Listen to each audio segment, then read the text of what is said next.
saudara terkasih di dalam Tuhan Yesus. Puji Tuhan kita bisa berjumpa walaupun lewat media sosial pada Minggu Paskah ini yang penuh dengan sukacita. Karena hari ini kita merayakan kebangkitan Tuhan Yesus yang merupakan peristiwa yang sangat penting berkaitan dengan iman kita.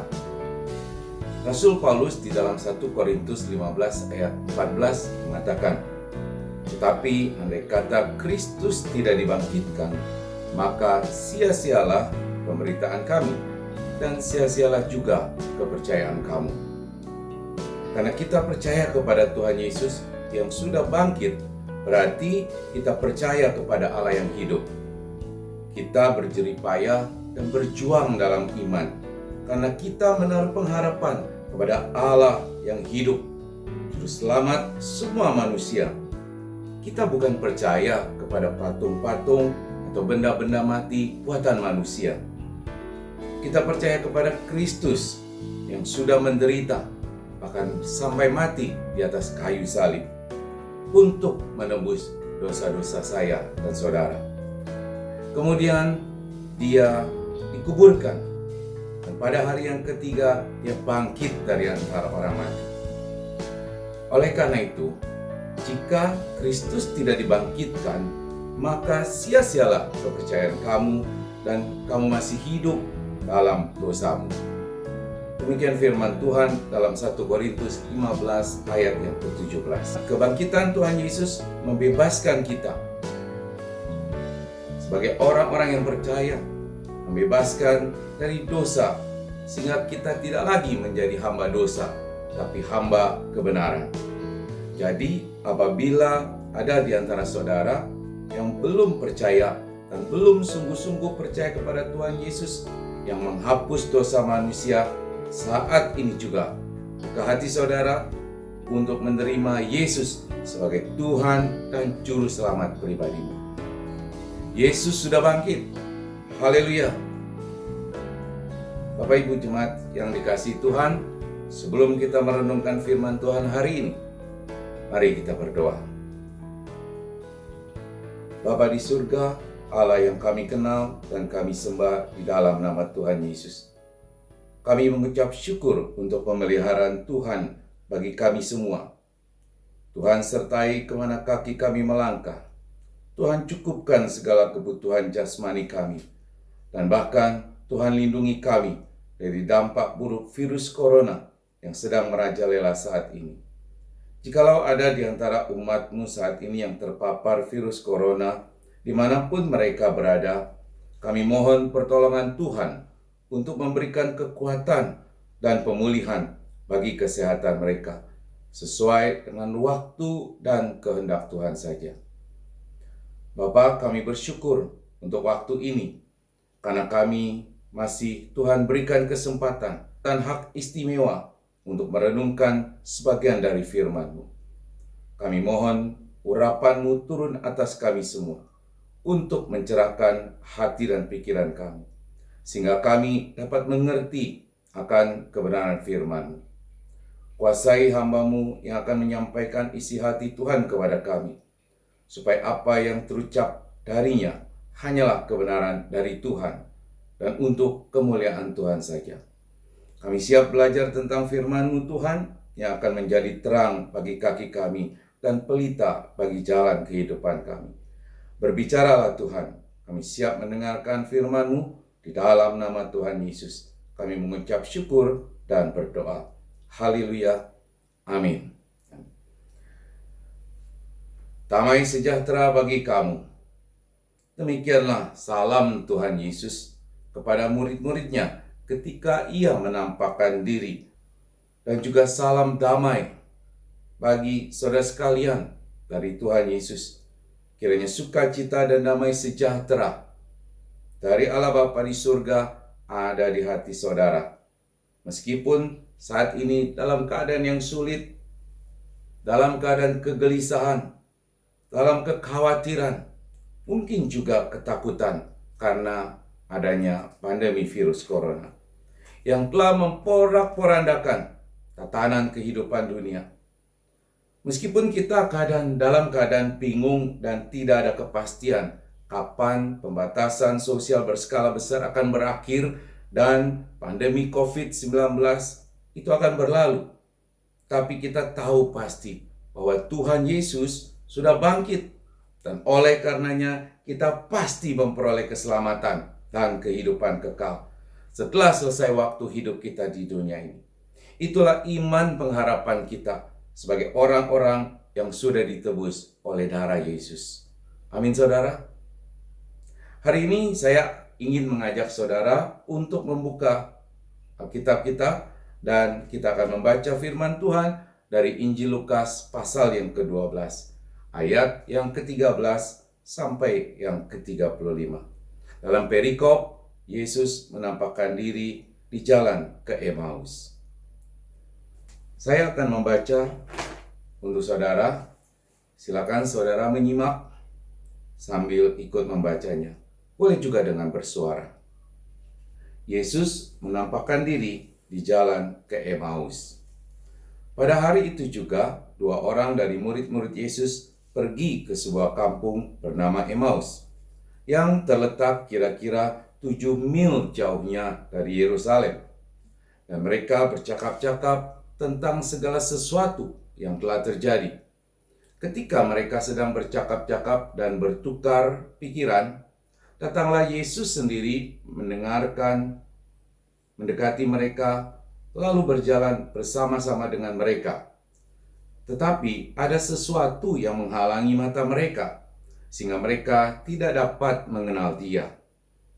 Yesus berkata kepada mereka, "Apakah yang kamu percakapkan sementara kamu berjalan?" Maka berhentilah mereka dengan muka muram. Seorang dari mereka, namanya Kleopas, menjawabnya, "Adakah engkau satu-satunya orang asing di Yerusalem yang tidak tahu apa yang terjadi di situ pada hari-hari belakangan ini?" Katanya kepada mereka, "Apakah itu?" Jawab mereka, "Apa yang terjadi dengan Yesus orang Nazaret?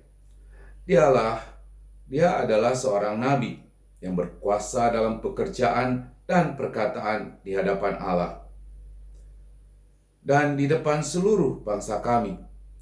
Tetapi imam-imam kepala dan pemimpin-pemimpin kami telah menyalahkan Dia untuk dihukum mati, dan mereka telah menyalibkannya.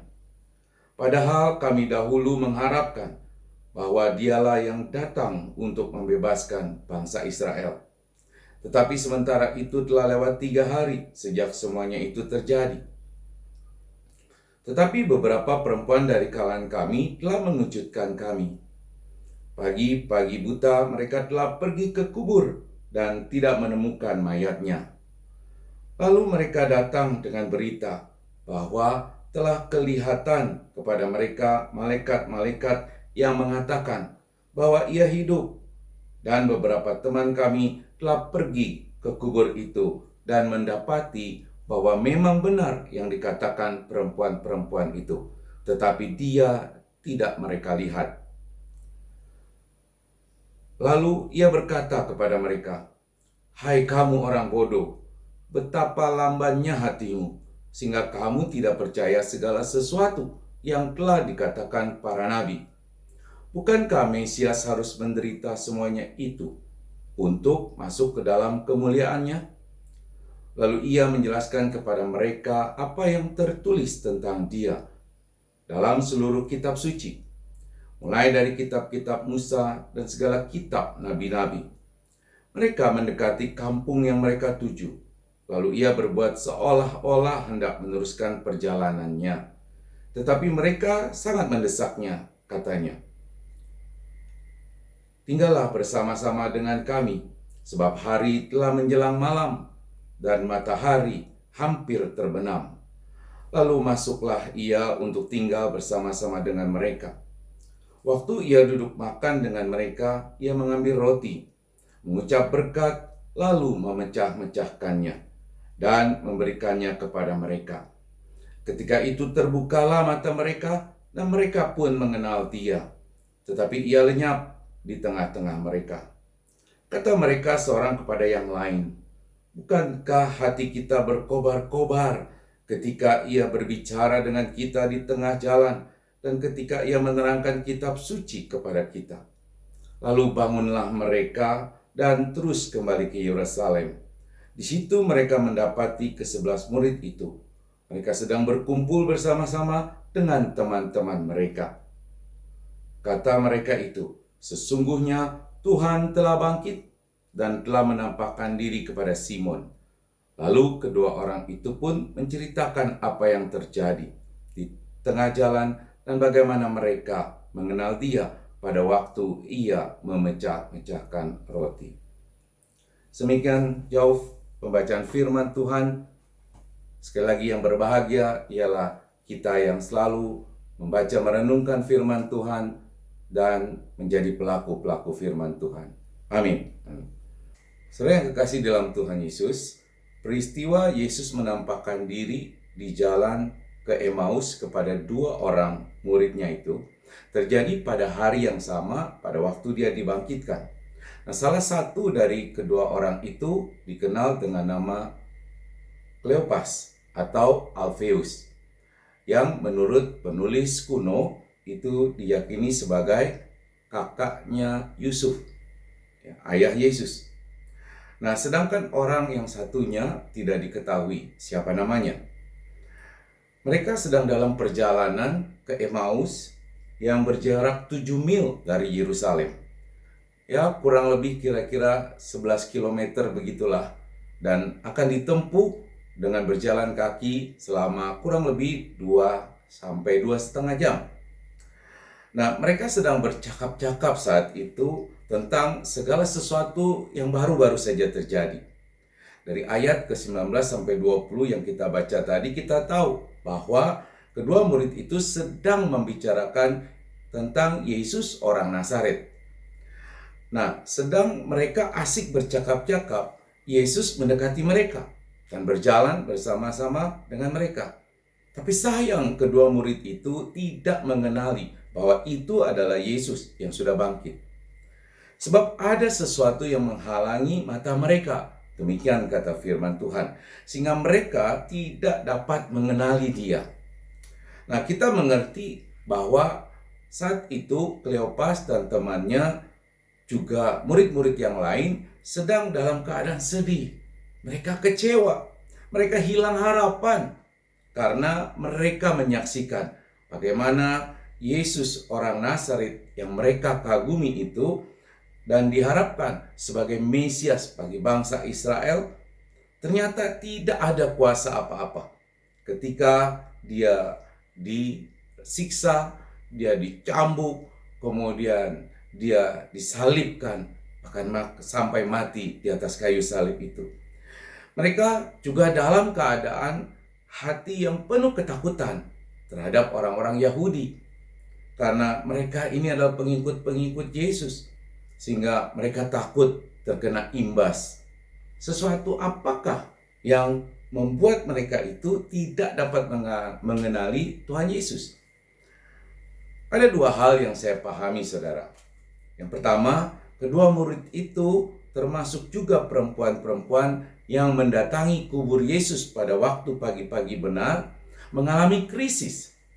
Ya, krisis memang seringkali membuat orang tidak menyadari kehadiran Tuhan Yesus dalam hidup kita. Nah, hidup Maria Magdalena dan juga murid-murid yang lain itu mengalami goncangan, dihancur leburkan oleh wafatnya Tuhan Yesus. Kematian seorang yang kita kasihi selalu mengagetkan dan mengejutkan, dan seringkali memunculkan krisis dalam tahap tertentu di dalam kehidupan manusia. Saudara, kehidupan kematian Tuhan Yesus bagi murid-muridnya sungguh menciptakan krisis. Memang saat mengalami krisis, saudara, mengalami kesedihan serta juga ketakutan yang berlebihan seringkali membuat kita sukar menyadari akan kehadiran Tuhan Yesus yang berdiri begitu dekat, bahkan hendak mengatakan sesuatu kepada kita. Mungkin seperti saat sekarang ini, di mana banyak di antara kita juga mengalami krisis. akibat pandemi COVID-19. Ada banyak orang mengalami krisis ekonomi, saudara, karena kehilangan pekerjaan, karena mereka harus dirumahkan.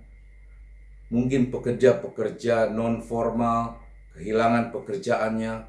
Mungkin juga tukang bakso yang biasa lewat di rumah saudara, ya, tukang siomay, ya, yang biasa memanggil-manggil saudara di sore hari.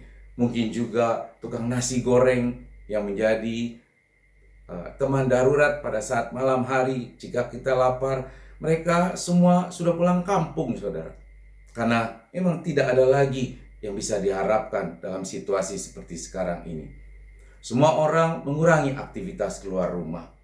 Terlebih lagi saat ini ketika pembatasan sosial berskala besar sudah dicanangkan khususnya untuk kota kita Jakarta ini. Banyak orang tinggal di rumah, saudara. Dan kegiatan ekonomi mulai terganggu dan sudah sangat terganggu. Sebagian orang ketika dirumahkan, work from home, hanya menerima gaji sebagian. Dan ada banyak karyawan yang terancam. Tahun ini mungkin mereka tidak akan menerima THR. Saudara, kondisi yang seperti ini, krisis ekonomi, mungkin juga saudara mengalaminya. Bahkan mungkin situasi ini bukan cuma krisis lagi, tapi sudah kritis. Membuat kita galau, penuh kekhawatiran akan hari-hari depan. Karena entah kapan krisis ekonomi ini akan berakhir. Ada juga saudara yang mengalami krisis mental. Dikuasai perasaan takut yang berlebihan. Takut dirinya terpapar akan virus corona. Ya, takut mungkin anggota keluarganya bisa jadi korban. Semikian hebatnya rasa takut yang muncul di dalam diri manusia. Sehingga ada beberapa orang yang mungkin benar-benar mengalami krisis mental sampai akhirnya mereka memutuskan untuk bunuh diri. Seperti contohnya seorang menteri keuangan Jerman bunuh diri, saudara, karena dia takut akan dampak pandemi COVID-19 ini memukul perekonomian Jerman. Banyak orang mengalami krisis mental. Apakah saudara juga mengalaminya? Selain krisis ekonomi dan krisis mental, mungkin juga terjadi krisis iman, saudara. Dalam situasi seperti sekarang ini, banyak orang mungkin mulai bertanya-tanya, di mana Tuhan? Kenapa semuanya tidak bisa berlalu dengan segera supaya kehidupan kembali bisa normal?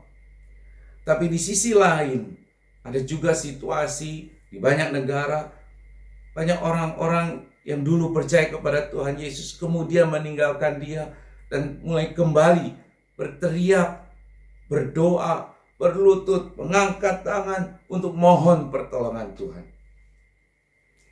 Kita berdoa, saudara, supaya krisis iman tidak terjadi bagi orang-orang Kristen, bagi anak-anak Tuhan. Tapi yang ada adalah pemulihan, banyak jiwa-jiwa yang kembali kepada Tuhan. Saudara, krisis dapat menjadi sesuatu yang menghalangi kita untuk dapat mengenali dan merasakan kehadiran Tuhan. Oleh karena itu, waspadalah, jangan sampai kesedihan, kekecewaan, kekhawatiran, dan ketakutan menghalangi kita untuk merasakan kehadiran Tuhan di dekat kita. Tajamkan telinga, tajamkan hati kita. Dia menyertai kita. Karena Yesus sudah bangkit. Dia adalah Tuhan yang hidup. Dia memanggil nama kita secara pribadi. Kenali Dia, saudara. Sadari kehadirannya dan jawablah panggilannya. Tetap fokus kepada Tuhan di masa-masa penuh ketidakpastian seperti sekarang ini. Amin, saudara. Hal kedua yang menjadi sesuatu itu yang menghalangi kita untuk bisa mengenali Tuhan Yesus adalah kedua murid itu, termasuk juga murid-murid yang lain, awalnya memiliki pengharapan kepada Yesus yang adalah Mesias yang akan membebaskan bangsa Israel dari kekuasaan orang-orang Romawi. Setelah Yesus dieluk-elukan ketika dia masuk ke Yerusalem beberapa hari sebelumnya, para murid tentu berpikir bahwa Mesias itu sudah dinyatakan. Pembebasan bangsa Israel tinggal tunggu waktu saja. Tapi sayang, dalam beberapa jam kemudian pengharapan mereka dihancur leburkan. Yesus yang mereka kenal penuh kuasa itu menguasai alam dengan menghardik angin taufan. Diam dan tenanglah. Maka angin itu pun reda. Saudara ingat ya, hanya Yesus yang punya kuasa untuk menaklukkan dan menundukkan alam. Yesus yang mereka kenal itu adalah Yesus yang sanggup menyembuhkan. Menyembuhkan orang-orang yang lumpuh untuk bisa berjalan. Menyembuhkan mereka yang buta dapat melihat kembali. Menyembuhkan orang-orang kusta menjadi tahir kembali. Dan Yesus yang mereka kenal itu yang sanggup memberi makan 5.000 orang hanya dengan 5 roti dan 2 ikan. Yesus yang mereka kenal adalah Yesus yang sanggup menghidupkan orang mati. Itulah gambaran yang diharapkan oleh para murid-muridnya. Tetapi ternyata Yesus yang mereka kenal penuh kuasa itu, kuasa untuk melakukan mujizat itu, tidak bisa berbuat apa-apa, tidak berdaya ketika dia disiksa, kemudian dia dicambuk, didera, dan disalibkan, bahkan sampai mati, kemudian dikuburkan. Mereka tidak memahami, atau mungkin juga mereka lupa, bahwa telah dikatakan oleh para nabi. Mereka lupa bahwa Yesus sendiri sudah memberitahu mereka sebanyak 4 kali, saudara, di dalam kitab Matius kalau kita baca, bahwa Mesias memang harus mengalami semua penderitaan itu untuk masuk ke dalam kemuliaannya. Di sini saya melihat bahwa murid-murid Yesus itu, saudara, membangun iman mereka semata-mata hanya kepada Yesus yang mampu membuat mujizat. Bukan kepada Yesus yang harusnya disalibkan untuk menebus dosa-dosa manusia. Itu sebabnya mereka tidak percaya ketika mereka mendapat kabar Yesus sudah bangkit.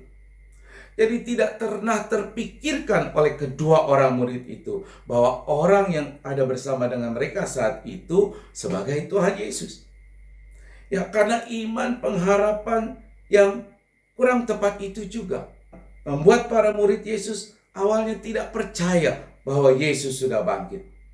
Ketika para perempuan yang pergi ke kubur Yesus kemudian mendapati kubur itu kosong, dan selanjutnya memberitahu kepada rasul-rasul atau murid-murid yang lain, dan mereka berkata kepada perempuan-perempuan itu bahwa perkataan-perkataan mereka itu dianggap perkataan omong kosong. Mereka tidak percaya, saudara, karena mereka masih berharap Yesus yang mereka kagumi itu penuh kuasa. So, apa implikasinya pada poin ini bagi kita? Saudara, kita harus membangun iman kita kepada Yesus, Sang Mesias yang sesungguhnya. Yesus yang telah menderita, yang disiksa, dihina, disalibkan, mati, dan kemudian dikuburkan, untuk kemudian bangkit dari kematian. Bukan hanya Yesus yang memberikan berkat, memberikan kesembuhan, melakukan mujizat, tetapi Yesus yang sudah menderita bagi saudara dan bagi saya, yang menyerahkan dirinya untuk menjadi korban penebus dosa, sehingga kita boleh mendapatkan pengampunan, sehingga kita boleh menjadi anak-anak Allah. Kita tidak lagi menjadi hamba-hamba dosa, tapi kita sudah menjadi hamba-hamba kebenaran.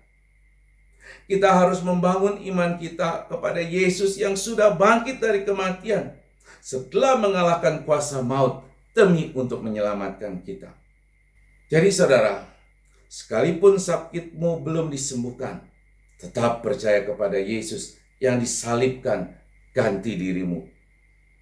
Sekalipun ekonomimu masih kembang kempis, tetaplah percaya kepada Yesus yang telah menebus dosa-dosamu.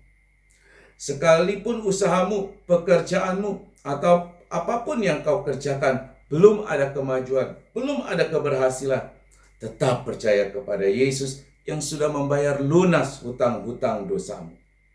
Sekalipun pandemi COVID-19 merajalela, menghampiri dirimu mungkin, atau merenggut orang-orang yang engkau kasihi, tetaplah percaya kepada Yesus yang memberikan kehidupan, karena Dia adalah Allah yang hidup. Haleluya. Saudara, tajamkan telinga, tajamkan hati kita. Yesus yang sudah bangkit dan hidup itu menyertai kita. Dia memanggil nama kita secara pribadi. So, kenali Dia, sadari kehadirannya, jawablah panggilannya. Tetap fokus kepada Tuhan di masa-masa penuh ketidakpastian seperti sekarang ini. Amin, saudara. Selanjutnya, poin menarik yang dilakukan oleh Tuhan Yesus kepada Kleopas dan temannya itu adalah ada di ayat 27. Mari saya baca buat saudara. Lalu ia menjelaskan kepada mereka apa yang tertulis tentang dia di dalam seluruh kitab suci, mulai dari kitab-kitab Musa dan segala kitab nabi-nabi. So, pasti ada banyak ayat-ayat kitab suci yang Tuhan Yesus perkatakan kepada kedua murid itu sambil di dalam perjalanan, yang menjelaskan tentang dirinya sebagai Mesias. Ambil contoh, saudara, Mesias itu akan difitnah. Mazmur 35 ayat 11. Mesias akan diam di hadapan para penuduhnya, diludahi dan dipukuli, disalibkan bersama dengan para penjahat. Yesaya 50 dan 53. Nanti saudara baca. Mesias itu akan bangkit dari kematian dalam Mazmur 16 ayat 10 dan Mazmur 49 ayat yang ke-15. Mesias akan menjadi korban penebusan dosa dalam Yesaya 53 ayat 5 sampai ke-12. Dan tentu masih banyak ayat-ayat lagi yang berkaitan dengan Tuhan Yesus di kitab-kitab Musa dan kitab para nabi atau yang kita kenal dalam Perjanjian Lama. So, poin terpentingnya, saudara, ketika Kleopas dan temannya itu mendengarkan khotbah tentang Tuhan Yesus, tentang Sang Mesias, hati mereka itu berkobar-kobar. Dan setelah mereka mengerti benar serta percaya bahwa Yesus itu adalah Mesias yang sudah dinubuatkan dalam kitab Taurat dan kitab para nabi, kemudian Yesus mengambil roti, kemudian mengucap berkat dan memecah-mecahkannya, serta kemudian membagi-bagikannya kepada mereka. Dan seketika itu juga terbukalah mata mereka, dan mereka mengenal Dia, yang adalah Tuhan Yesus yang sudah mati dan sungguh-sungguh bangkit dari kematiannya. Apa yang kita pelajari dari ayat ini, saudara? Menjadi poin terakhir dari khotbah saya saat ini. Pertama, kita harus sungguh-sungguh mengenal Tuhan Yesus sebagai Mesias, Sang Juru Selamat, secara utuh, saudara. Karenanya kita perlu membaca Alkitab dan kita perlu merenungkannya secara utuh, bukan cuma sebagian. Jangan hanya Perjanjian Baru saja, tapi juga Perjanjian Lama, saudara. Nah, di masa pembatasan sosial berskala besar seperti saat ini, saudara punya waktu banyak. Yuk kita baca Alkitab kita, supaya kita makin mengenal Tuhan kita lewat firman-Nya. Dan percayalah, ketika saudara sungguh-sungguh membaca dan merenungkannya, maka Tuhan sendiri yang akan memberikan pengertian kepada kita. Dengan membaca firman Tuhan, iman kita akan terus bertumbuh, saudara. Semakin kuat, sehingga tidak mudah digoncangkan oleh situasi apapun. Memang sangat baik ketika saudara membaca atau mendengar begitu banyak khotbah-khotbah secara online. Namun akan jauh lebih baik kalau saudara juga merenungkan Alkitab secara pribadi. Saudara akan bisa merasakan kehadirat Tuhan. Hal yang kedua, saudara, jika kita sungguh-sungguh mengenal Tuhan dan membangun iman percaya kepada Yesus Kristus, Anak Allah yang tunggal, yang dikandung daripada Roh Kudus, lahir dari anak darah Maria, yang menderita sengsara di bawah pemerintahan Pontius Pilatus, yang kemudian disalibkan dan dikuburkan, turun ke dalam kerajaan maut, dan pada hari yang ketiga bangkit pula dari antara orang mati, naik ke surga, duduk di sebelah kanan Allah, Bapa yang Maha Kuasa. Dan dari sana Ia akan datang untuk menghakimi orang yang hidup dan yang mati. Maka ketika kita membangun iman kita dengan dasar iman yang demikian, maka hati kita ini pasti akan berkobar-kobar. Dan pasti kita dengan penuh semangat akan menyampaikan berita keselamatan yang Tuhan Yesus sudah kerjakan bagi semua orang. Seperti semangat berkobar-kobar yang dialami oleh Kleopas dan temannya. Sehingga ketika juga mereka berdua bangkit dan kemudian mereka kembali ke Yerusalem untuk menjumpai para murid dan memberitahukan perjumpaannya dengan Tuhan Yesus. Saudara, dalam situasi pembatasan fisik maksimal seperti sekarang ini, kita punya banyak waktu untuk memberitakan kabar baik keselamatan yang Tuhan Yesus sudah kerjakan kepada semua orang.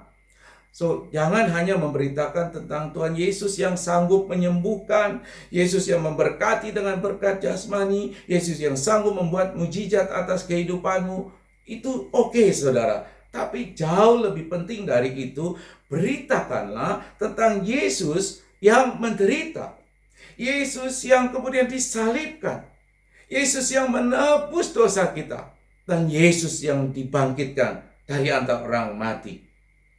Dia adalah Allah yang hidup. Pakai waktu saudara dalam masa-masa pembatasan fisik seperti sekarang ini untuk memberitakan kabar keselamatan itu. Lewat media sosial, saudara mungkin tidak pandai menulis, saudara mungkin tidak pandai berbicara atau berkhotbah, tapi saudara mungkin bisa melakukan hal kecil dengan sharing tentang firman-firman Tuhan. Biar lebih banyak orang mendengar firman Tuhan, saudara. Lebih banyak orang mendengar keselamatan yang Tuhan Yesus kerjakan. Yang Roh Kudus yang membuka hati mereka, menjelikan mereka. Roh Kudus yang akan membuat mereka untuk percaya dan menerima Tuhan Yesus sebagai juru selamat pribadinya. Menutup sharing firman Tuhan pada saat ini, dengarlah perkataan Tuhan Yesus kepada murid-muridnya di Galilea ketika dia menjumpai mereka pasca kebangkitannya. Yesus mendekati mereka dan berkata, "Kepadaku telah diberikan segala kuasa di surga dan di bumi. Karena itu pergilah, jadikanlah semua bangsa muridku, dan baptislah mereka dalam nama Bapa dan Anak dan Roh Kudus. Dan ajarlah mereka melakukan segala sesuatu yang telah kuperintahkan kepadamu. Dan ketahuilah, aku menyertai kamu senantiasa sampai kepada akhir zaman."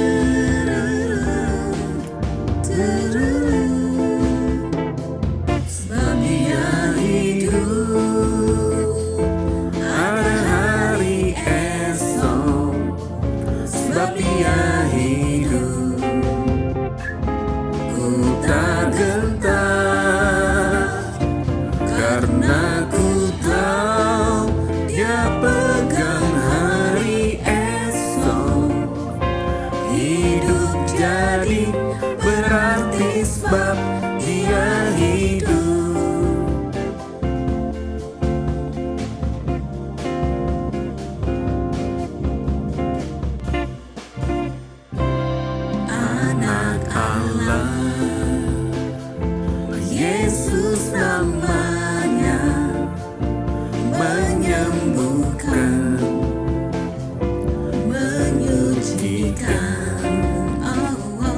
bahkan mati,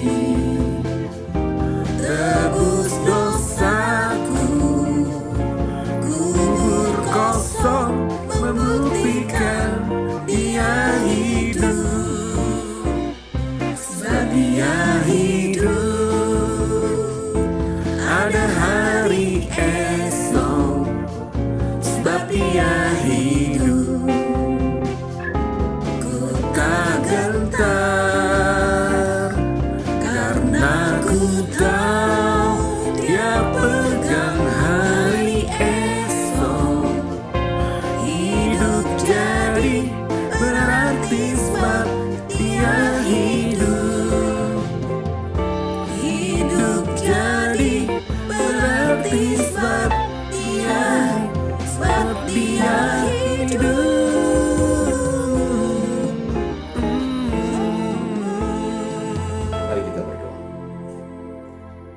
Bapa di surga, terima kasih Tuhan untuk firman-Mu yang sudah kami dengar dan kami mengerti.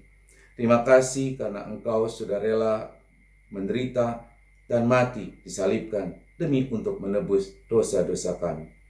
Dan hari ini kami mengingat akan kebangkitan-Mu Tuhan, yang membuktikan bahwa Engkau sungguh Allah yang hidup dan Engkau selalu ada beserta dengan kami. Terima kasih atas lawatan Tuhan bagi kami semua. Engkau yang maha hadir, kami percaya akan senantiasa menyertai kami melalui situasi apapun, terutama dalam situasi pandemi COVID-19 ini, bahkan sampai akhir zaman. Kami mohon Tuhan, tolong kami untuk selalu rindu merenungkan firman-Mu, agar kami dapat lebih mengenal Engkau. Terlebih, tolong kami Tuhan untuk dapat menghargai pengorbanan-Mu di atas kayu salib dengan menjadi murid-murid-Mu yang taat dan setia. Tolong kami juga Tuhan, supaya kami senantiasa memiliki hati yang berkobar-kobar untuk memberitakan kabar baik, kabar keselamatan, penebusan dosa yang sudah Engkau kerjakan di atas kayu salib, kepada semua orang, kepada semua bangsa, sesuai dengan perintah Tuhan. Kami berdoa kiranya Tuhan juga mengajar kami untuk dapat mengerti akan rencana-Mu di balik peristiwa pandemi COVID-19 ini. Tuhan berkati semua para medis yang bertugas merawat para penderita, agar mereka memiliki kekuatan dan kemampuan untuk menolong mereka yang menderita itu. Tuhan juga berkati dan beri kekuatan kepada pemerintah Indonesia beserta seluruh aparat dan pejabat pemerintah, agar mereka semua bersatu untuk mengalahkan pandemi virus corona ini. Kami berserah penuh pada pertolongan Tuhan atas Indonesia, juga seluruh dunia, sehingga semuanya boleh kembali normal seperti semula. Terima kasih Tuhan, inilah doa kami. Kiranya kasih Allah Bapa dan kasih Tuhan Yesus Kristus serta pertolongan dan penyertaan Roh Kudus menjadi berkat yang turun dari surga atas kami semua. Di dalam nama Tuhan Yesus. Amin. Saudara, selamat Paskah. Tuhan Yesus memberkati. Shalom.